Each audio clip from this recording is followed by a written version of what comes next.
Gonna miss part of the lower thumb, which is important, but I'm just a guy. I only can do so much.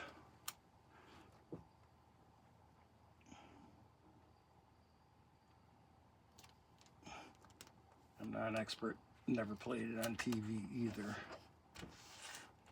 Well, not yet anyways. Okay. You can hit that a little bit. Yep. That's pretty sexy.